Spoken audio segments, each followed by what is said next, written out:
quoi. Et parfois, le problème n'est pas du côté de celui qui regarde, mais il est aussi parfois du côté des pères spirituels ou des leaders qui pensent qu'il n'y a qu'une façon de faire le ministère, en fin de compte.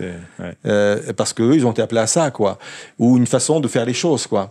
Parce qu'on a appris comme ça. Donc, il faut beaucoup de transparence, beaucoup de liberté et beaucoup de respect par rapport aux uns aux autres, ce que les uns et les autres ont pu recevoir, quoi. Ouais.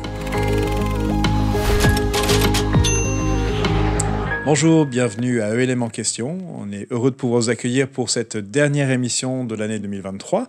Et bien sûr, je passe ce moment avec mon pasteur, notre pasteur préféré, Daniel. Ça, c'est de l'accueil. Ah ouais, il faut finir en beauté. Hein. Merci Sam, bonsoir à toi. Bonsoir à tous. Et je me suis dit que pour ce moment-là, ce serait bien déjà de vous remercier pour votre fidèle présence pendant toutes ces différentes émissions qui sont chaque jeudi proposées pour... on revient sur la prédication et on est vraiment bénis de vous avoir avec nous pendant tous ces moments-là. Et on espère, en tout cas, notre prière, c'est vraiment que ça puisse être un moment de bénédiction pour vous, un moment où vous grandissez dans votre foi, dans votre connaissance. Et on apprend aussi à explorer différents thèmes. Donc, merci beaucoup d'être présent. Ça fait déjà de nombreuses années, maintenant plusieurs années, 3 ans qu'on travaille sur ces émissions-là. Et j'en profite aussi pour remercier tous les techniciens qui travaillent aussi. On enregistre les mardis et c'est souvent le moment-là où on se retrouve pour pouvoir échanger, partager dans la joie, la bonne humeur. Mais aussi avec sérieux. Hein. Oui, bien sûr. Toujours. Donc, en tout cas, merci. Et puis, c'est la dernière de l'année 2023, puisque les vacances, bien sûr, vont commencer dans quelques jours.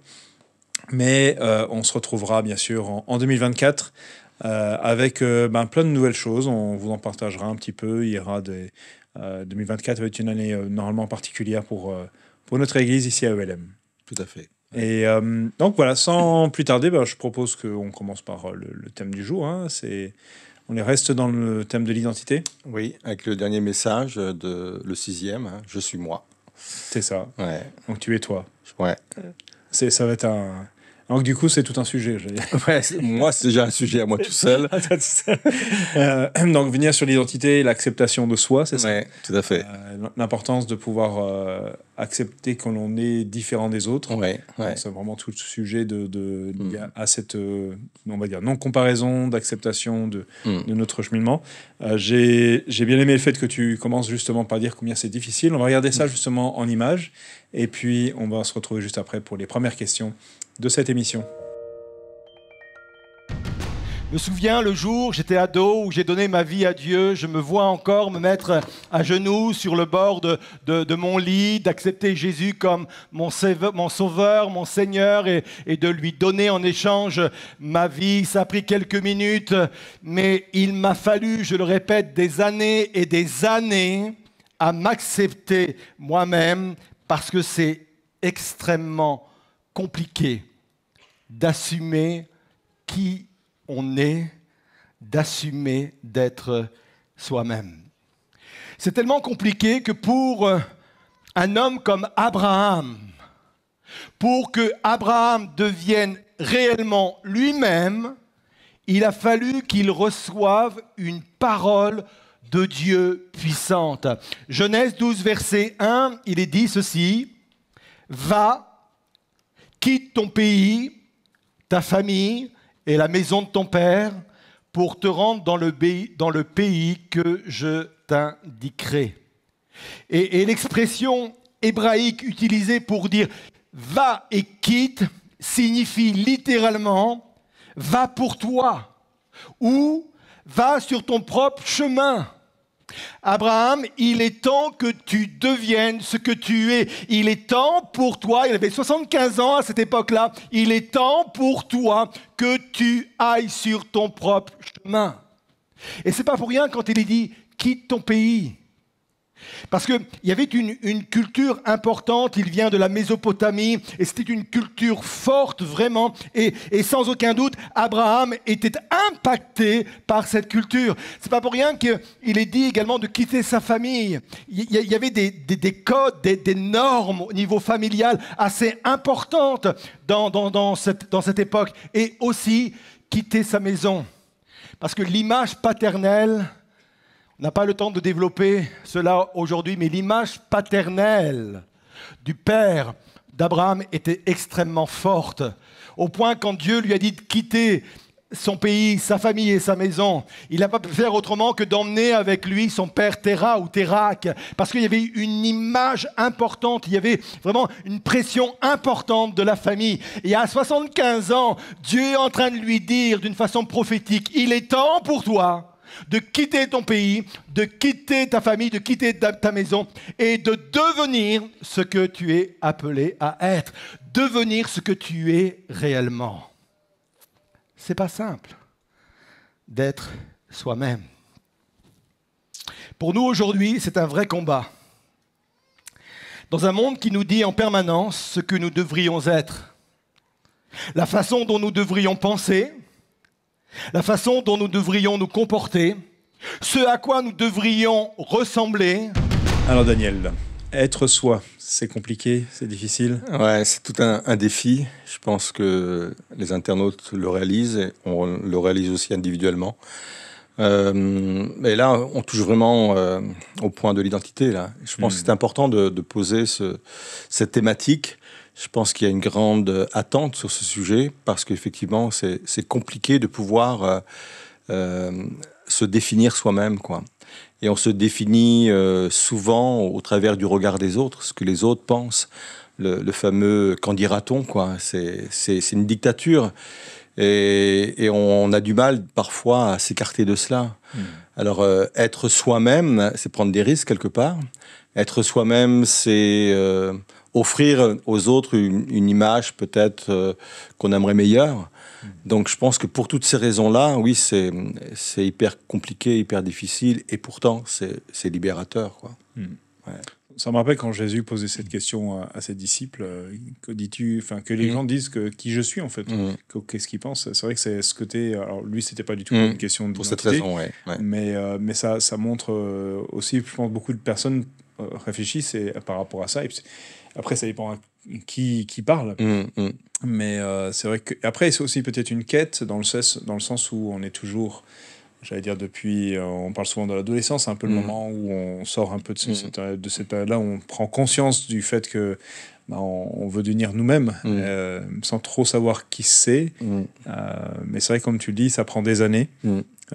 Parfois, oui, effectivement, des décennies avant d'arriver.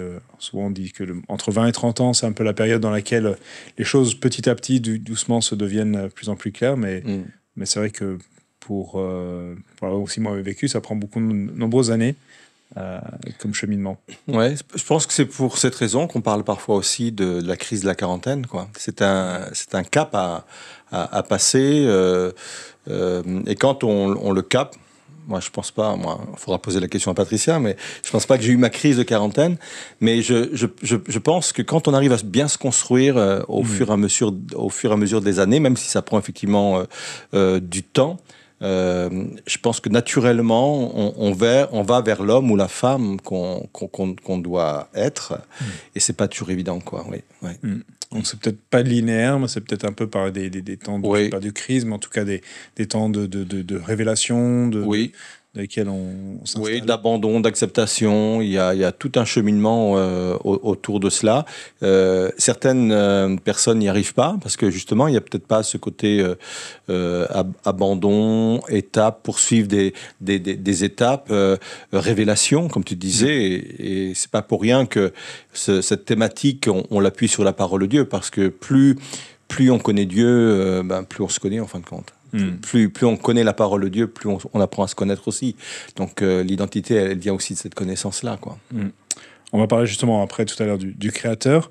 Et tu nous as parlé d'Abraham et de son besoin de quitter la figure paternelle, de quitter donc ça va être son père quand il quitte. Et qu'est-ce que tu veux dire par là? Qu'est-ce que c'est que cette figure paternelle acquittée, hein?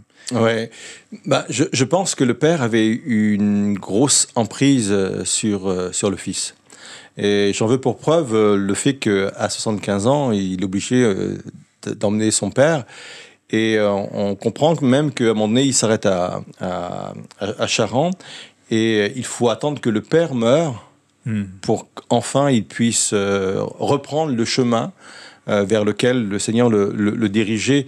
Et je pense qu'il est pas le seul, quoi. Je pense qu'on a tous une image maternelle, parfois ou paternelle, assez forte sur nos vies. Oui, c'est vrai que la Bible dit qu'il faut honorer son père et sa mère, et c'est extrêmement important. Mais je pense qu'à un moment donné aussi, il faut s'affranchir de cela.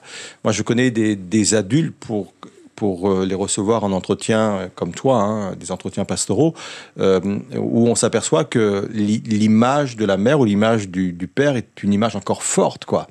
Et ça les impacte même dans leurs décisions.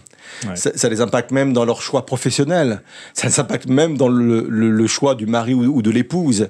Et parfois, c'est pas forcément le choix que eux auraient fait, mais ils le font parce que, encore une fois, l'image maternelle ou paternelle est très forte sur leur vie. Et je pense que c'est pas pour rien qu'à un moment donné, il est dit, bien sûr, on le dit par rapport au mariage, ils quitteront leur père et la mère.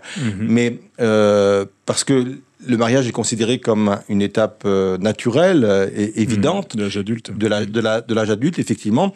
Mais au-delà du fait que c'est dans le mariage que cela, ou dans le contexte du mariage que cela a été dit, je pense que c'est un principe qui est pour tout adulte, en fin de compte.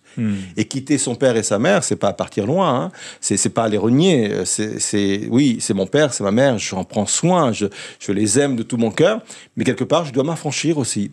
Ils ont fait leur travail quelque part, ils nous ont éduqués, ils nous ont conduits. Ça veut pas dire qu'ils n'ont pas toujours de bons conseils. Il faut aussi avoir une oreille attentive pour pouvoir continuer de les écouter.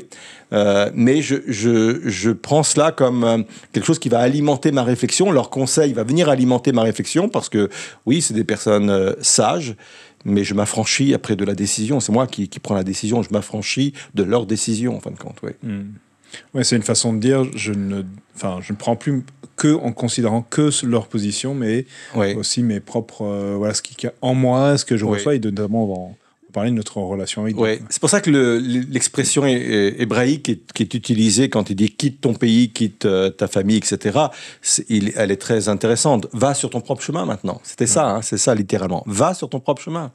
T'as fait un bout de route avec tes parents, t'as fait un bout de route avec ta famille, va sur ton propre chemin maintenant. Et c'est le propre, effectivement, de tout adulte. Et pour trouver sa véritable identité, à un moment donné, il faut aller sur son propre chemin.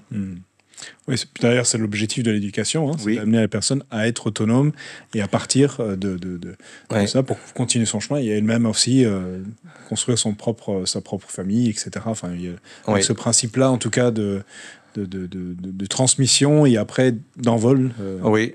Sans aller trop loin, justement, je pensais à l'image de l'aigle, hein, on dit qu'il jette ses petits hors du nid pour qu'ils puissent apprendre à voler et vivre de leurs propres ailes, voler de leurs propres ailes. C'est une expression, hein, qu'on emploie.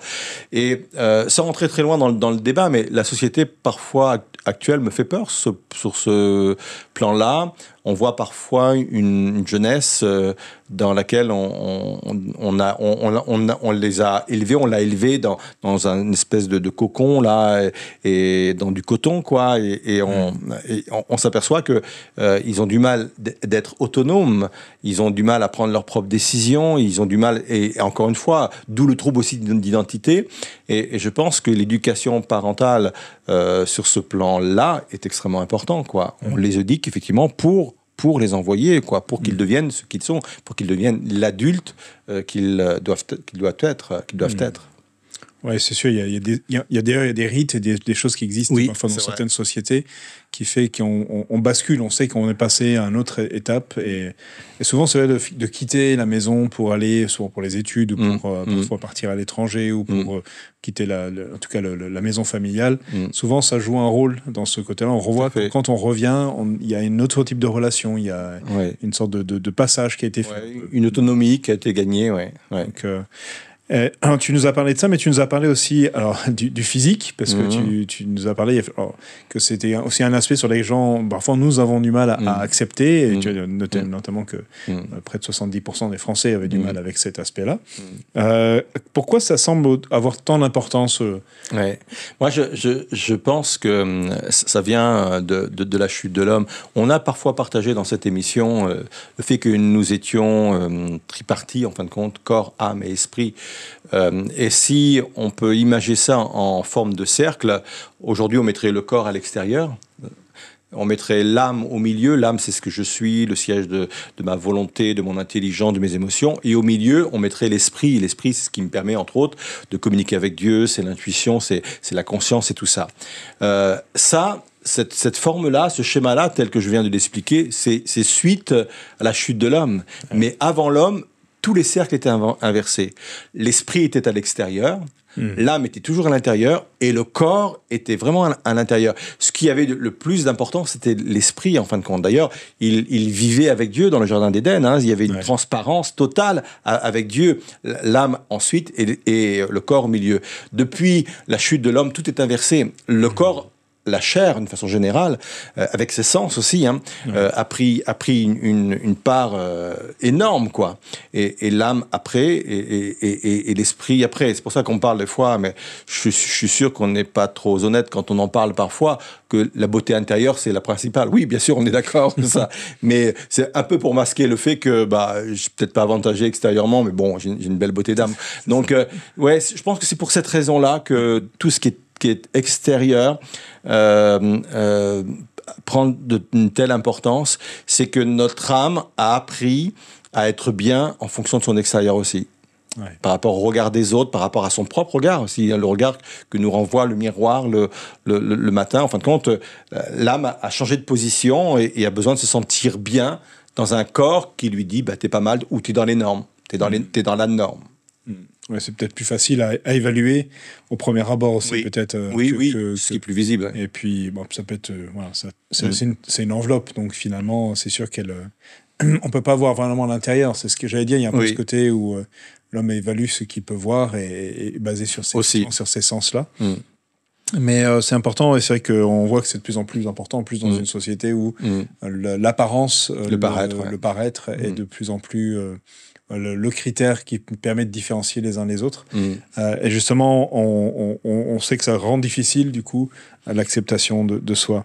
Alors, tu nous as posé cette question, ou du moins, on se pose cette question. Comment s'accepter soi-même Comment accepter d'être moi Tu nous as donné 3 clés, et on va donc les explorer à travers les 3 prochains extraits vidéo. On va regarder déjà un premier sur cet aspect de voir la marque du Créateur sur nos vies. Et ça, c'est la première clé. Vous connaissez cette expression, il n'y en a pas 2 comme toi? Là, on peut le dire. Et si quelqu'un se sent autorisé à se tourner vers son voisin et lui dire, tu sais, il n'y en a pas 2 comme toi, ne le faites pas avec ironie. Ne le faites pas avec dédain ou reproche. Mais sincèrement, en disant, waouh, il n'y en a pas 2 comme toi. Et c'est vrai, et c'est biblique, et c'est réel. C'est la marque du Créateur, c'est l'ADN du Créateur. Et j'ai besoin d'embrasser, de rencontrer cet ADN et de comprendre cet ADN. C'est la raison pour laquelle il faut accepter l'enfant dans sa spécificité. Le texte de Proverbe 22:6 est très intéressant. J'ai choisi la version Darby. Il dit ceci: « Élève le jeune garçon selon les règles de sa voix. Même lorsqu'il vieillira, il ne s'en détournera point. » Élève le jeune garçon selon la règle de sa voix. L'idée est la suivante. Essaie de comprendre la voie par laquelle il va comprendre le monde. C'est ça l'idée qu'il y a derrière. Chaque enfant a sa façon de comprendre le monde. Chaque enfant a une façon différente de voir le monde. Chaque enfant a des talents différents, une intelligence différente. Et il est important pour chaque parent de réaliser cela, que chaque enfant est unique et qu'on ne peut pas comparer un enfant à un autre. Et ça a fait parfois beaucoup de dégâts dans les familles. Et peut-être que vous êtes là en ayant subi cela. Un enfant est unique.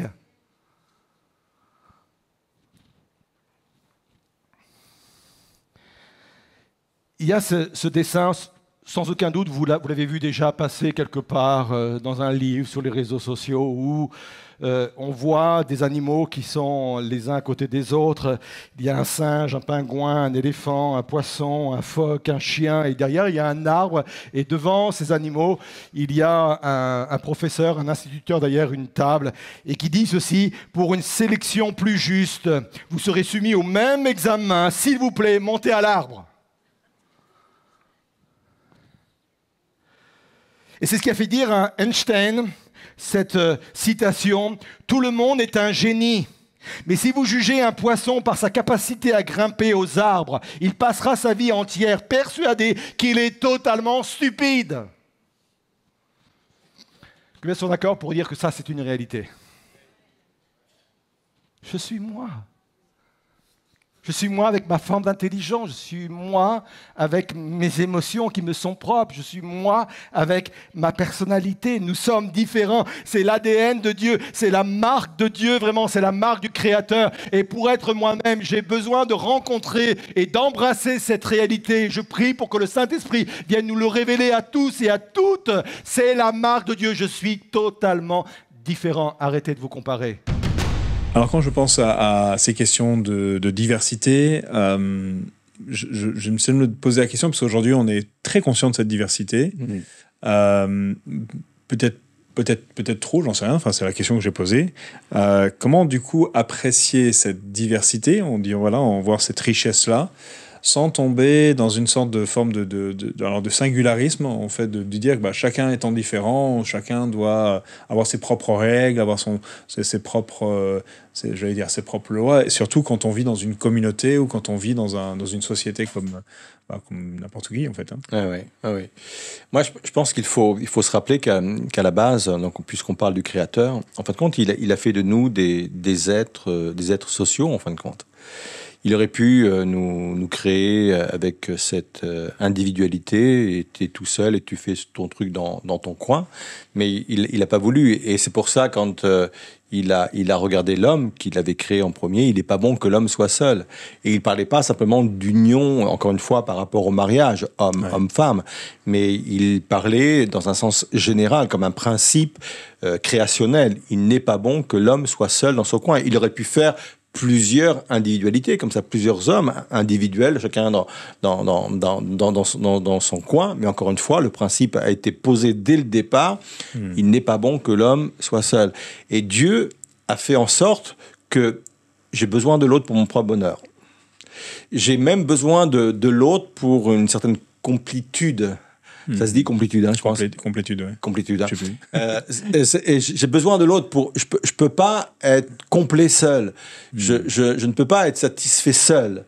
J'ai besoin de l'autre. Et ça annonce une interdépendance, quoi. Nous sommes dans une société interdépendante, tout au moins telle que Dieu l'a prévue et l'a suscitée. Et plus on va s'éloigner de ce modèle-là, et c'est vrai, encore une fois, on va parler de notre société, il y a ce risque que chacun, on parle de séparatisme aussi, ce genre de choses.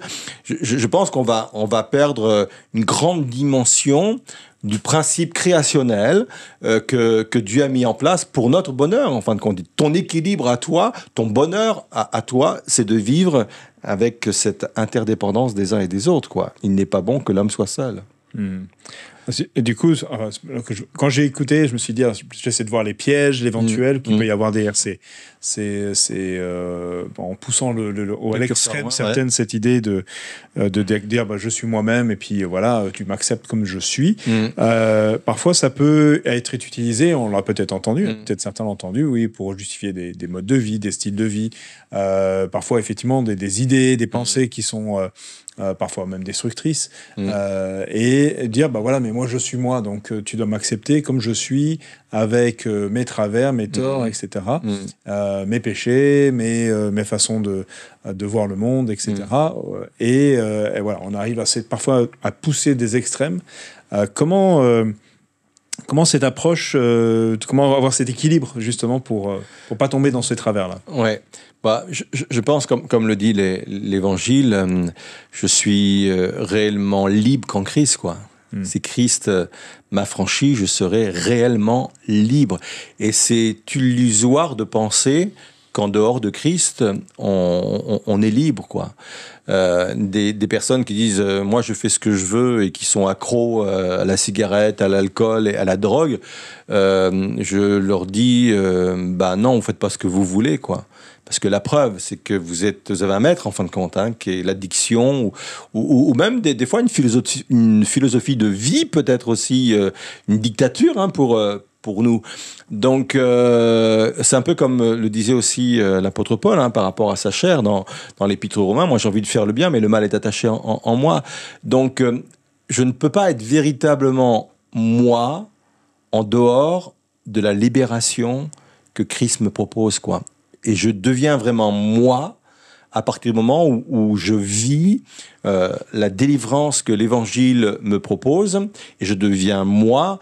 Et comme je le disais, je citais Louis, quoi, c'est lui qui disait ça, à partir du moment où je rentre vraiment dans le plan de Dieu pour ma vie, où je rentre dans la volonté de Dieu, et la volonté de Dieu, eh bien, elle est cadrée par la parole de Dieu, quoi. Et c'est à partir du moment où je reste dans le cadre de la parole de Dieu, là, je vais être véritablement libre. Et je pense qu'il faut vraiment complètement se libérer de cette illusion, parce que c'est vraiment une illusion, c'est peut-être le plus grand mensonge de l'histoire, qu'en dehors de Dieu, on est libre, on fait ce qu'on veut. Tu rencontres comme moi des personnes qui ont eu cette philosophie de vie et qui aujourd'hui sont esclaves de toutes sortes de passions, toutes sortes de choses et qui ne savent plus comment s'en sortir, quoi. Alors j'ai une question justement parce que des fois on parle de voir cette marque de Dieu sur notre vie, mais peut-être certaines personnes disent mais moi je vois j'ai peut-être un handicap physique, peut-être d'autres personnes ont des handicaps mentaux, d'autres types de choses dans lesquelles dire mais moi est-ce que dans mon propre cas je peux quand même discerner cette marque de Dieu, ou est-ce que je suis le fruit d'un accident, je suis, alors comme posaient peut-être les disciples, voilà la cause de tellement de la chute ou d'autres choses. Qu'est-ce que tu aurais comme réponse peut-être à donner à des personnes qui vivent ce genre de situation? Alors c'est sûr, la question, et bien sûr la réponse, il ne faut surtout pas qu'elle soit simpliste, parce que la question est pas simple. Oui. Sans pour autant que tous ces handicaps soient le fruit du péché, néanmoins, c'est une conséquence quand même de la chute, parce que au départ, l'homme, la femme étaient parfaits, les deux étaient parfaits, et ça aurait créé des unions parfaites en fin de compte, et il n'y aurait pas eu effectivement tous ces dérèglements quelque part, et tout handicap peut être expliqué aujourd'hui d'une façon médicale. Pourquoi? Alors je ne maîtrise pas tous ces sujets, ce qui a manqué à un moment donné, mais c'est là. Mais Dieu a permis quand même à travers peut-être des parents avec des gènes qui ont produit cela, Dieu a permis que la vie vienne. Et la vie, elle vient de Dieu, quoi. Et il faut effectivement quelqu'un qui connaîtrait peut-être un handicap de cet ordre, venant peut-être de naissance ou autre, ou des parents aussi, qui ont apporté de tels enfants. Eh bien, peut-être qu'eux auraient davantage la réponse que moi. Parce que des fois, certains parents m'ont étonné. En fin de compte, ils sont nés peut-être avec des handicaps. Ils n'en veulent pas à Dieu parce que voilà, Dieu a donné la vie, et il a donné la vie dans ce corps-là. Et pour avoir entendu plusieurs témoignages de parents qui vivaient cette situation avec des enfants avec un handicap, et certains me disaient mais c'est elle ou c'est lui, c'est son identité, c'est ce qu'il est, c'est sa nature, et on l'aime comme il est, quoi. Et je suis toujours étonné de l'amour que des parents peuvent avoir, quoi, par rapport à des enfants comme cela. Je suis même impressionné parce que en fin de compte, oui, c'est un tel, il est né, parce que ça peut arriver, aveugle ou même parfois sourd ou d'autres handicaps.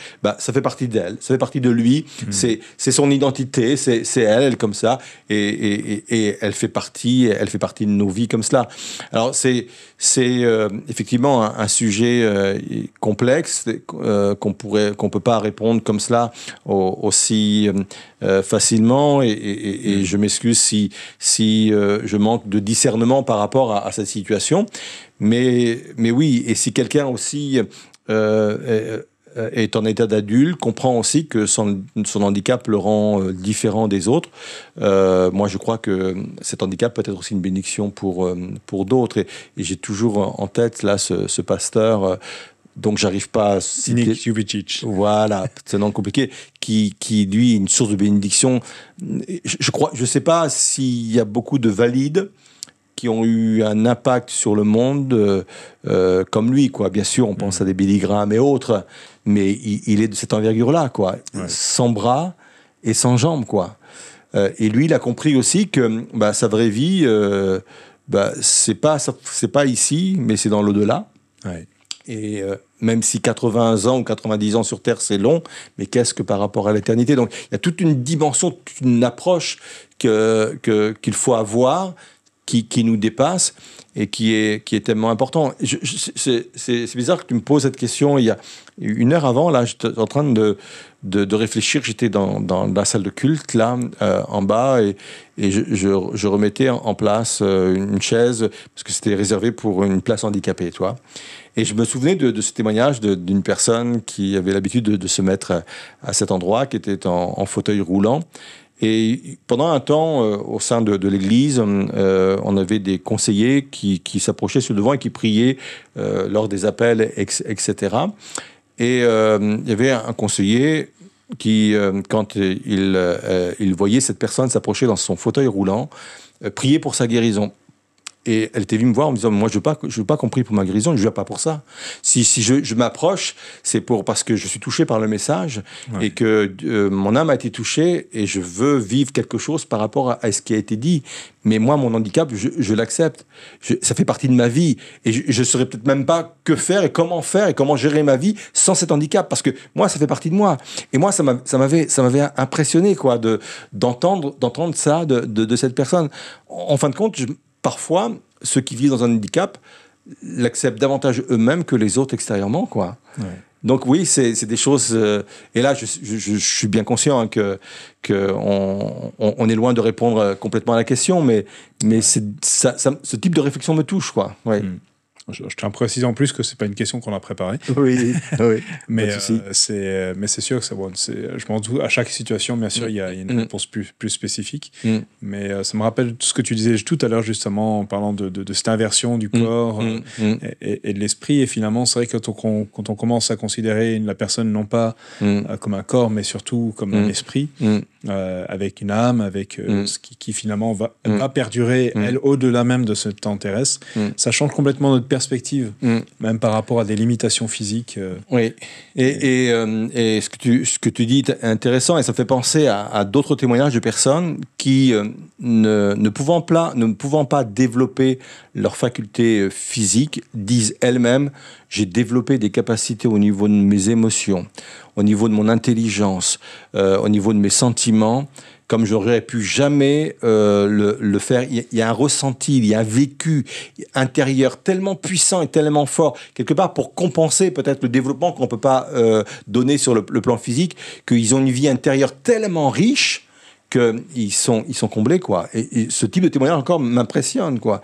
Pour des gens valides, si on peut le dire comme ça, c'est impressionnant, quoi. Mais il faut le vivre, bien sûr, pour le comprendre, quoi.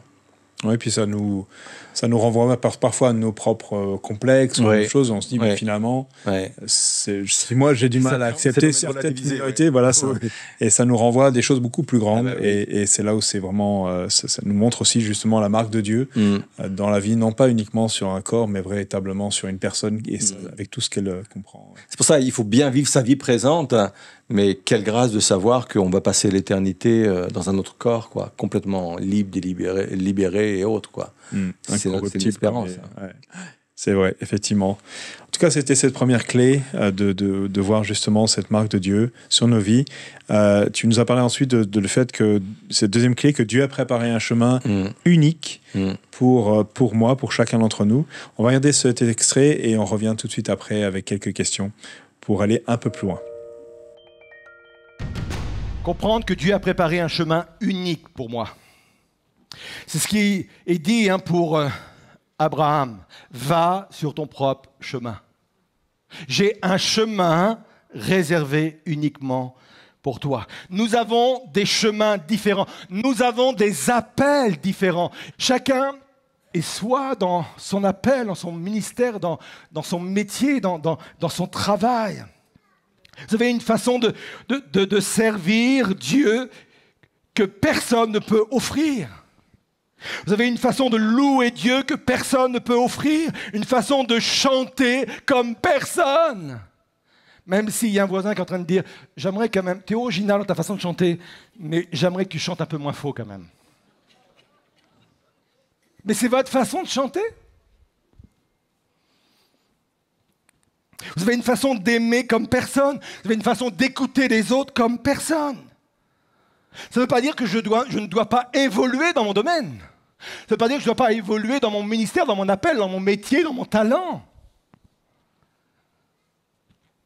Je dois évoluer, mais non pas pour devenir meilleur que les autres, mais pour devenir la meilleure version de moi-même. Je sais qu'en disant cela, je prends conscience que ça peut faire cliché, et ça peut être ce genre de slogan qu'on entend dans des formations de développement personnel. J'en suis parfaitement conscient, mais en réfléchissant, je me suis dit, il n'y a pas meilleure phrase pour expliquer ce à quoi nous sommes appelés. Dieu veut que je puisse évoluer, il veut me faire grandir, il veut me donner des talents encore beaucoup plus grands, non pas pour être meilleur de mon voisin, mais pour être la meilleure version de moi-même, parce que je suis unique.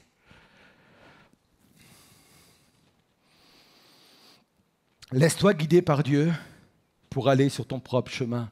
C.S. Lewis disait ceci, « Plus nous laissons Dieu nous guider, plus nous devenons vraiment nous-mêmes. » Rentre dans les projets de Dieu pour ta vie. Rentre dans les plans de Dieu pour ta vie. Laisse Dieu davantage te guider et tu seras et tu deviendras vraiment, vraiment toi-même. Clé numéro 2, Dieu a préparé un chemin unique pour moi. Alors, tu nous as parlé du fait que les choses se font différemment. Je me suis posé la question, est-ce qu'il y a une différence entre faire les choses différemment, c'est-à-dire d'agir de façon différente, et être soi-même différent, c'est-à-dire intérieurement. Parce que des fois, on peut dire il faut être original, faire des choses un peu originales, mais pas forcément quelque chose qui... Ouais. Parfois, c'est lié. On fait les choses différemment parce qu'on est différent. Parce qu'on a une sensibilité différente. Parfois parce qu'on a une corpulence différente aussi. Tout joue, en fin de compte. Quelqu'un pour aller chercher en haut... je parle pas de toi, je parle de quelqu'un de plus petit. Prend un tabouret, il va faire différemment parce qu'il est différent. Ou il demande un grand. Ou il demande un grand, c'est souvent ça. Est-ce qu'on t'arrête souvent dans le supermarché? Ça arrive de temps en temps, ouais. Des mamies qui te demandent de prendre ou des personnes de prendre. C'est ça. Parce que, puisqu'on est différent physiquement ou même intellectuellement ou même au niveau de nos sentiments, des émotions, ça nous oblige à faire les choses différemment. Et c'est peut-être ça qui fait aussi qu'on peut être original pour reprendre ton mot. Et puis peut-être c'est ça qui va faire que certains vont réussir et d'autres pas. Et c'est peut-être pour ça qu'on est appelé plus à tel domaine que tel autre, quoi. Alors du coup, ça nous appelle souvent à nous comparer les uns les autres. Est-ce que tu as des clés pour aider les personnes qui justement luttent avec cette comparaison? Et puis je vais inclure dedans le fait que aujourd'hui on vit de plus en plus dans un monde visible, on va dire. Chacun est visible dans le monde entier, à travers les réseaux sociaux, à travers Internet bien sûr.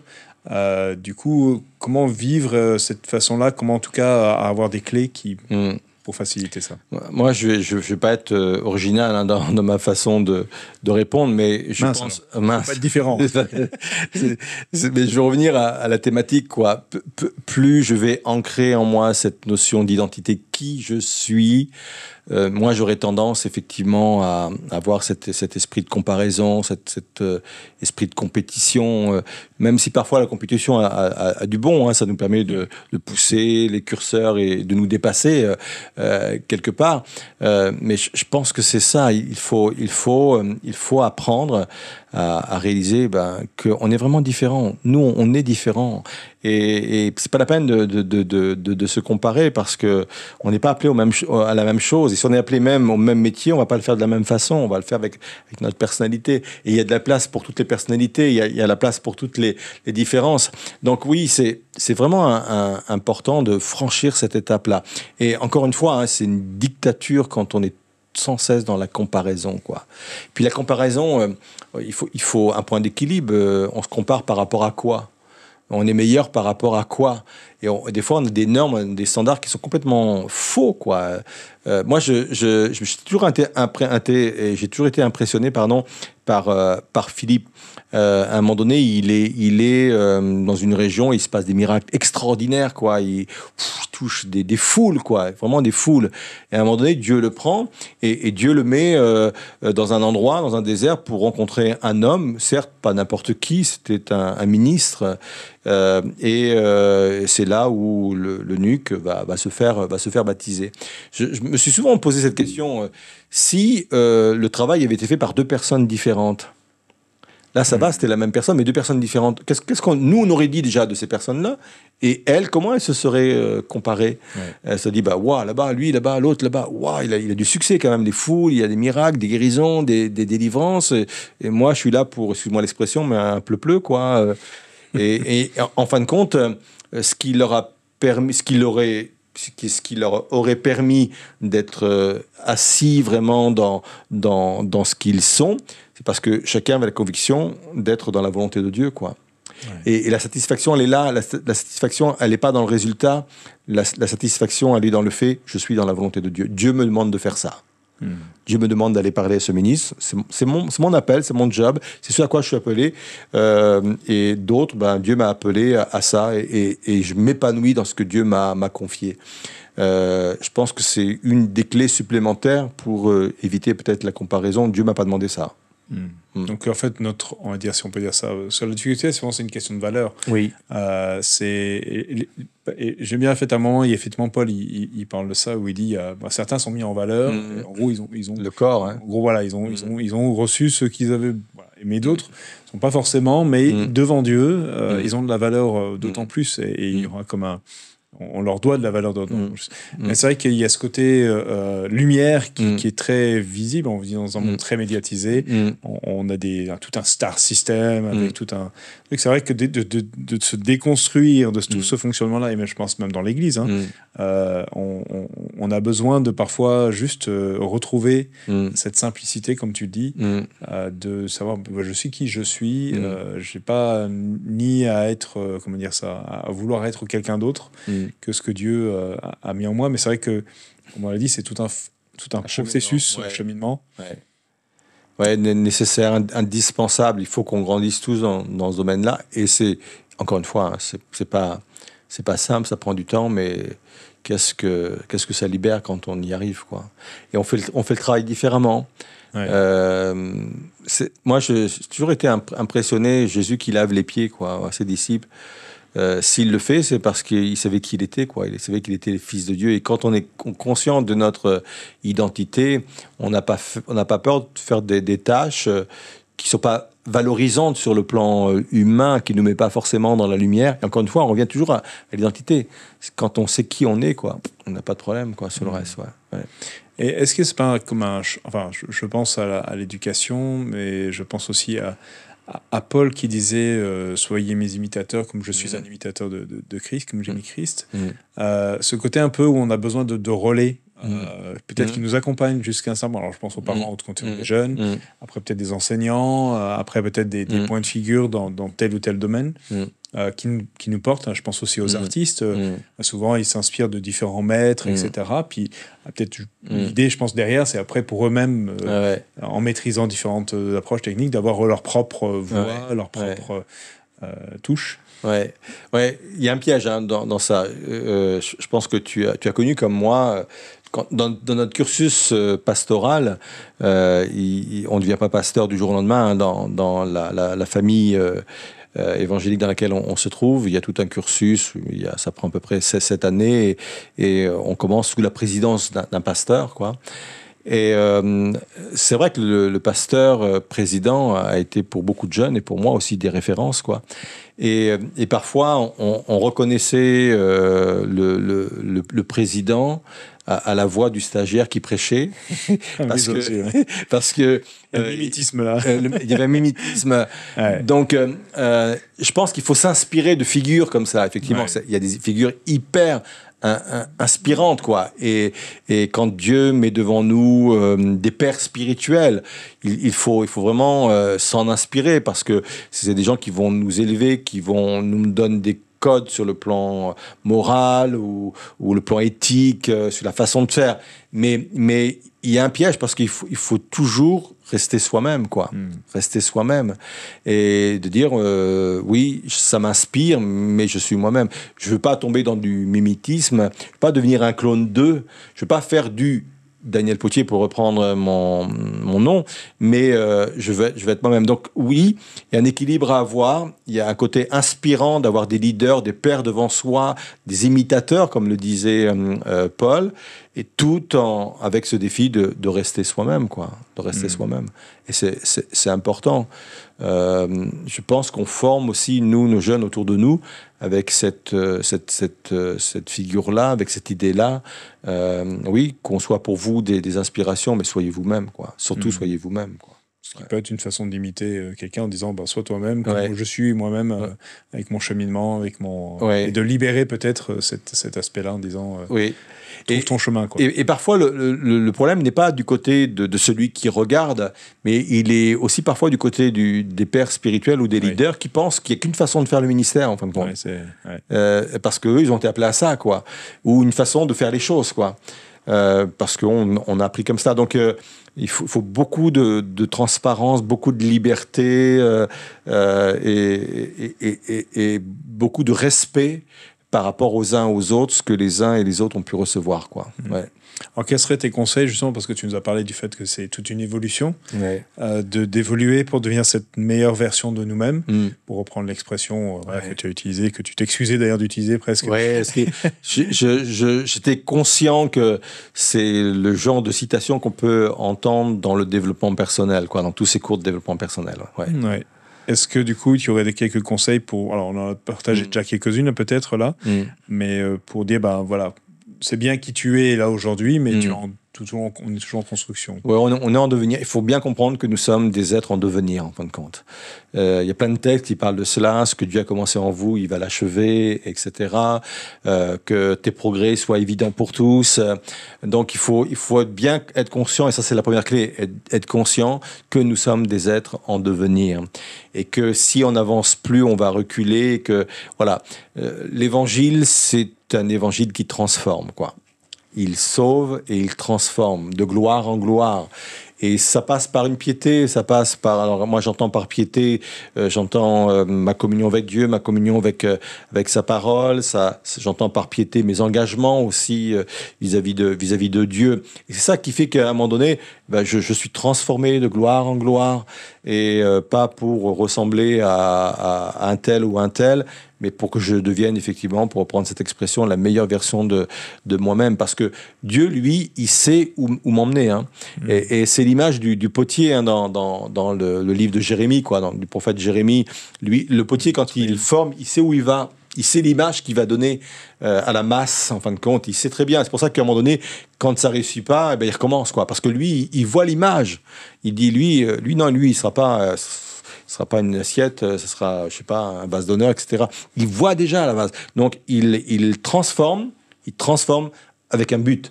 Et Dieu nous transforme toujours avec un but. Et ma transformation ne vise pas le même but que le tien, quoi. Et c'est ça qui est important. Donc oui, je me laisse transformer, changer, comme lui le souhaite et comme il le désire, quoi. Bon, c'est une très bonne transition pour la dernière clé, qui est d'être dans la présence de Jésus, comme Amen. Étant cette clé pour apprendre à être soi-même, ou de s'accepter soi-même. On regarde ça et on finit avec cette dernière vidéo, ce dernier extrait. Je comprends que l'adoration n'est pas une question de chant. L'adoration n'est pas une question de musique. L'adoration n'est pas une question de louange. L'adoration consiste à se retrouver dans la présence de Dieu et de ne pas craindre d'être transparente. C'est ça la véritable adoration, en esprit et en vérité. Mieux ou pire, je ne sais pas comment vous l'interprétez. C'est non seulement de venir et de ne pas craindre d'être transparent, mais c'est de venir et de ne pas craindre d'être vulnérable.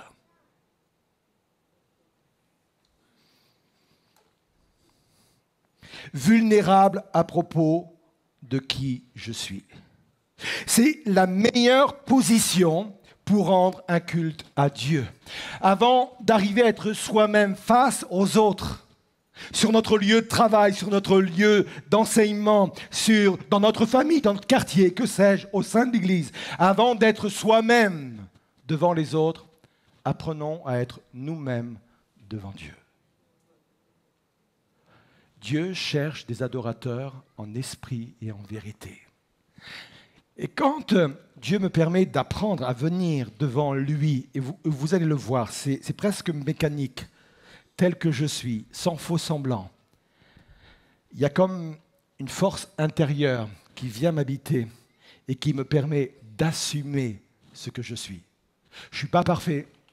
Il y a encore beaucoup de domaines où je dois évoluer, il y a beaucoup de victoires encore à remporter, mais ça, je l'assume devant Dieu. Non pas comme quelqu'un qui est satisfait de ce qu'il est, mais comme quelqu'un qui a envie vraiment de progresser, de croître et de grandir devant Dieu. Et quand je suis capable de m'assumer dans la présence de Dieu, il y a tellement une force extraordinaire qui commence à se construire et se bâtir en moi. Quand je sors de la présence de Dieu, je peux assumer également ce que je suis devant les autres. Vivez cette réalité. Alors avec cette troisième clé, je me suis posé certaines questions par rapport au fait que dans cette relation avec Dieu, il y a il y a cette simplicité à être soi-même devant Dieu. Et puis du coup, je me suis posé cette question qui est, quand on pense souvent à la foi, on voit beaucoup de rituels, d'approches. Parfois, j'ai même entendu des personnes dire il fallait faire tout un processus, tout un protocole à respecter pour pouvoir être dans sa présence. Pourquoi ces tendances-là un peu contraires en même temps? Je pense que ça explique bien la différence qu'il y a entre la religion et l'évangile, en fin de compte. La religion, c'est l'homme qui doit faire des efforts pour atteindre Dieu, quoi. Et il fait des efforts, effectivement, par des protocoles, par des façons d'être, par des façons de faire, espérant, par tous ces efforts, à un moment donné, d'arriver jusqu'à Dieu, quoi, et puis que Dieu l'accepte et que Dieu l'accueille, quoi. Et c'est épuisant, la religion, parce que on ne sait pas, en fin de compte, si on en a fait assez, quoi. On ne sait pas si on a été assez bien, si on a fait assez de choses pour être accueilli et accepté. Et l'évangile, mais c'est tout l'inverse. C'est Jésus qui descend du ciel, quoi, qui vient vers l'homme. C'est Jésus qui fait l'effort, c'est Jésus qui paye le prix. C'est Noël, hein, c'est l'esprit de Noël. Il paye le prix, quoi, et le prix, il l'a payé cher, quoi. Et donc il vient nous chercher dans notre condition humaine, quoi. Et il vient manger avec des pécheurs, quoi. Il s'assoit avec des pécheurs, quoi. Et là, c'est toute la différence. Et ça vient annoncer effectivement une nouvelle ère, hein, l'ère de. Moi, ce que je veux, je citais ce texte, c'est des personnes qui sont vraies en esprit, en vérité, des adorateurs en esprit, en vérité. Moi, je veux cette relation vraie. Bas les masques, on laisse tomber les protocoles. Ça ne veut pas dire qu'il n'y a pas de respect dans la présence de Dieu. Mais on laisse tomber les protocoles, quoi. Et à quoi servirait-il, puisque Dieu voit tout, quoi. Il est donc et c'est à partir du moment où on apprend à être soi-même là dans la présence de Dieu que on peut l'être devant les hommes. Moi, je crois que quand on se présente devant Dieu, on n'a plus peur de se présenter devant les hommes. Je pense que ça, c'est un point capital. Plus je vais apprendre à me présenter devant Dieu, plus je passerai du temps devant Dieu, moi, j'aurai de problèmes à me présenter devant les hommes, quoi. Et ça prend tout son sens, quoi. Ça prend tout son sens parce que Jésus est venu nous chercher dans des conditions telles que nous étions, quoi. Nous révéler le Créateur. Du coup, on dit souvent, on a besoin de connaître notre Créateur pour savoir qui on est. D'ailleurs, il y a cette quête souvent de chez l'être humain de revenir à ses origines pour pouvoir se chercher, se trouver son identité. Comment Dieu fait pour révéler justement notre identité dans sa présence? Comment ça se passe concrètement? Moi, je pense que ça commence par le fait qu'il faut découvrir nous-mêmes notre propre identité quand nous sommes dans la présence de Dieu, et ça commence par le fait d'être vrai. Moi, je pense que c'est là la base. Vraiment, c'est là la base. C'est à partir du moment où je vais être vrai dans la présence de Dieu, en fin de compte, je vais apprendre à me connaître, parce que je laisse de côté tout ce que j'ai. Parce que je pense qu'on peut se perdre à un moment donné nous-mêmes dans nos propres mensonges. On peut se perdre effectivement dans tous ces faux semblants, quoi. On arrive à se persuader parfois qu'on est telle ou telle personne, des fois négativement ou positivement, et on se perd, quoi. On se perd totalement. On est dans un monde parfois de façade où on arrive à se tromper soi-même, quoi. Ça fait penser à cette femme qui s'est approchée du prophète, et Dieu lui avait révélé qu'il allait venir en se déguisant, que c'était la femme d'un tel, la femme d'un roi, là. Et quand elle est arrivée, mais il dit, pourquoi te fais-tu passer pour une autre, quoi? Et on se laisse duper par nos faux semblants. Et quand je viens dans la présence de Dieu, et je baisse tout ça, et je viens vraiment tel que je suis, en fin de compte, quelque part, je me découvre moi aussi. Je me découvre et je m'accepte tel que je suis, parce que je comprends que Christ m'accepte tel que je suis. Donc si Christ m'accepte tel que je suis, à moi de m'accepter tel que je suis, toujours avec cette perspective de dire, mais le but, c'est pas que je reste comme je suis, mais qu'il y ait cette transformation et que je devienne la meilleure version de moi-même. Pour moi, la base, elle est là. C'est ces moments d'authenticité avec Dieu qui permet de me révéler qui je suis et ce que je dois être en Christ, quoi. En fait, c'est un peu comme si Dieu nous montre qui on est quand on est vrai avec qui on est aujourd'hui. Tout à fait. Un peu comme donner la matrice, ton vrai toi. Mon vrai ton moi, vrai toi, il est là. Et on confronte ce que l'on croit ou là où on en est avec ce que Dieu veut faire et sa présence, son esprit.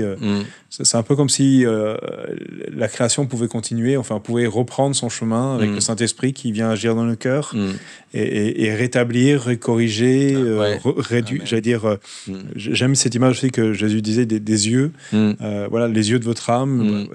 Si vous êtes aveugle, illuminé, quand vous voyez avec les yeux de l'âme, tout de suite, les choses peuvent être éclairées. Et d'ailleurs, la Bible dit que certaines personnes se trompent elles-mêmes. Elles se trompent elles-mêmes, quoi.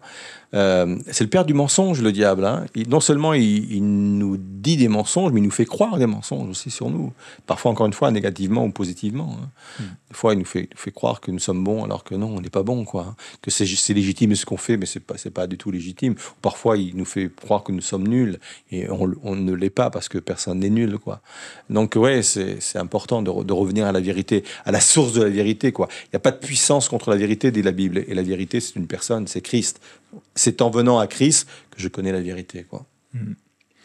Et on a parlé tout à l'heure un peu des fruits, et des fois je peux croire aussi que même dans notre vie quotidienne, on peut se dire, mais alors je suis dans le même domaine, je suis quelqu'un même parfois dans le ministère, tu as parlé un peu toi-même de tes propres des combats, les luttes qu'on peut avoir en interne. On peut t'intimider, hein. Et puis, et du coup, comment quelqu'un qui dirait, moi je suis dans tel domaine, l'un, j'ai l'impression qu'il réussit, et moi, j'ai l'impression que je n'ai pas du tout les mêmes fruits. Et tu en as déjà un peu parlé tout à l'heure, mais est-ce que tu aurais une clé, ou du moins, qui pourrait aider, ou du moins, en tout cas, un conseil? Je pense qu'il y a plusieurs choses.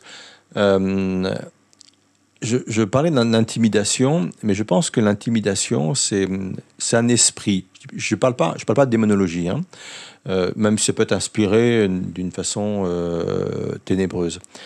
Parce qu'à un moment donné, la Bible dit c'est pas un esprit de timidité ou d'intimidation que Dieu nous a donné, mais un esprit de force, et on connaît le texte, etc. Et je pense que parfois, on peut avoir cet esprit d'intimidation sur nos vies, quoi. On est intimidé par rapport aux autres parce qu'effectivement, ils sont meilleurs ou ils semblent meilleurs que nous. Et si on part d'emblée avec cette intimidation, ça va être compliqué pour nous d'être performants. Donc je pense qu'à un moment donné, il faut vraiment laisser le Saint-Esprit nous remplir et nous convaincre que ce n'est pas un esprit de timidité qui vient mettre en nous, d'intimidation qui vient mettre en nous, mais c'est vraiment un esprit de force. Et peut-être que là, la première clé, c'est être rempli du Saint-Esprit, c'est que le Saint-Esprit vienne vraiment nous remplir et venir nous toucher. Deuxièmement, je pense qu'il faut accepter le fait que parfois on n'est pas bon, que parfois on a des échecs aussi. Et que ça ne doit pas être pour nous un moyen de nous définir au travers de nos échecs. Ça, le problème, c'est quand on commence à se définir par nos échecs, quoi. Non, on est humain, donc on fera des erreurs. On est humain, donc on va rater. On est humain, donc on va pas être bon partout. Parfois on va être bon, parfois on va pas être bon. Donc déjà, accepter ce fait-là, que de toute façon, il y a des moments où on sera moins bien que d'autres. Puis accepter aussi le fait que j'ai des points faibles, mais j'ai des points forts. Parce que je ne crois pas qu'une personne peut avoir que des points faibles. Ou alors, encore une fois, peut-être qu'ils sont dans le mensonge et que leur diable leur fait croire qu'ils sont que des points faibles. Donc, accepter le fait que, si c'est une complémentarité, lui c'est son truc, il est bon, quoi. Ouais. Il est bon, oui, moi je ne suis pas très bon encore, je vais essayer de m'améliorer, mais dans le domaine, moi, je suis bon, et peut-être que lui, il est moins bon. Alors, je sais que c'est pas simple d'arrêter de se comparer, surtout quand on est dans une société où on met en avant, quoi, à chaque fois la réussite, tableau d'honneur, etc. On a une petite étoile. Et oui, les petites étoiles, et puis peut-être dans les entreprises, la prime qui va avec, etc., la prime au mérite, etc. Donc, c'est pas simple, mais ne refuser que toutes ces choses viennent nous définir, quoi. Encore une fois, c'est pas non plus un prétexte pour ne pas s'améliorer, pour pas changer. Ça peut être aussi un challenge pour nous, de dire voilà, moi je vise d'être aussi bon que lui, non pas dans un esprit d'orgueil, mais aussi je pense que je suis capable. Donc, je veux me hisser jusque-là, quoi.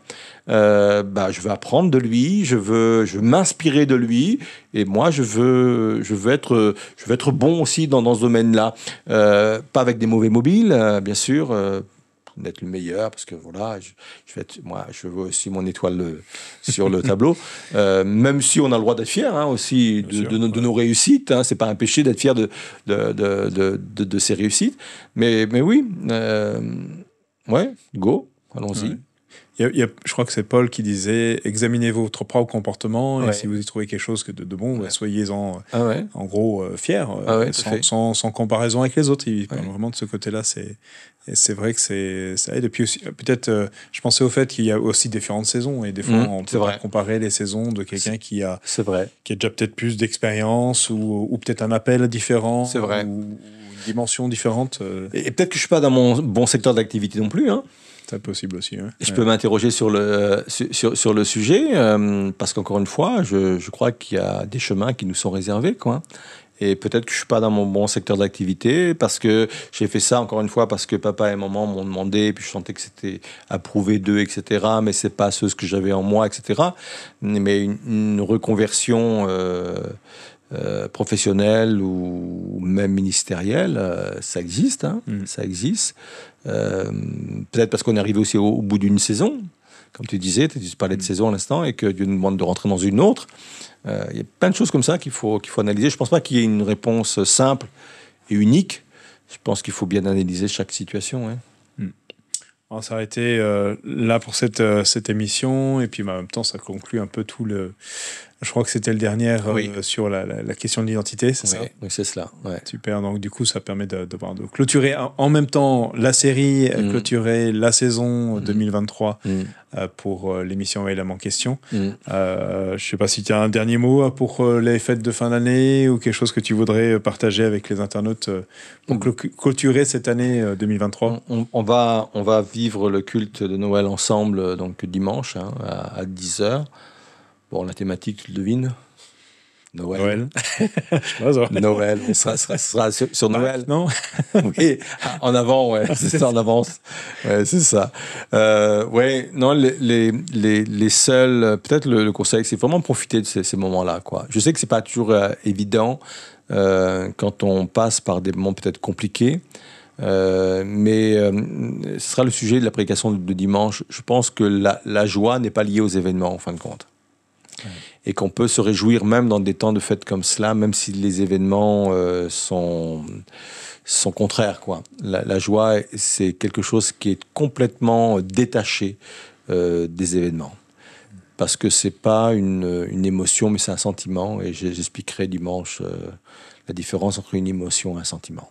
Ouais. Super. Donc, bonne fête de fin d'année à chacun. Excellent. Puis j'en profite puisque tu parles de joie, de reconnaissance. C'est-à-dire qu'on est dans cette mois de l'offrande de reconnaissance. Oui. Donc, si les internautes souhaitent aussi participer à ce temps-là de reconnaissance vis-à-vis de ce que Dieu a fait dans cette année, aussi de se projeter dans l'année prochaine en se disant, je crois aussi que Dieu va encore nous bénir. N'hésitez pas à faire ce temps profiter de ce temps-là d'offrande pour le faire. Vous avez plein de moyens maintenant par Internet. C'est assez facile à le faire. Et puis, bien sûr, on se retrouve en janvier, plus précisément le jeudi 11, pour la reprise des émissions éléments en question. Et puis, si en tout cas vous souhaitez partager, vous pourrez repartir sur toutes les différentes émissions de l'année. Ça peut être un moment parfois de s'enrichir, profiter des vacances pour réécouter peut-être des émissions préférées. Et puis, en tout cas, merci à tous. On vous souhaite d'excellentes fêtes de fin d'année, un joyeux Noël, une bonne année. En tout cas, on aura l'occasion de fêter ça dans les prochaines semaines. Et puis, à très bientôt. Merci Daniel aussi pour merci à toi, Sam. Ce temps. Que Dieu vous bénisse. Et merci à tous et merci aux techniciens et à chacun d'entre vous. Bonne soirée.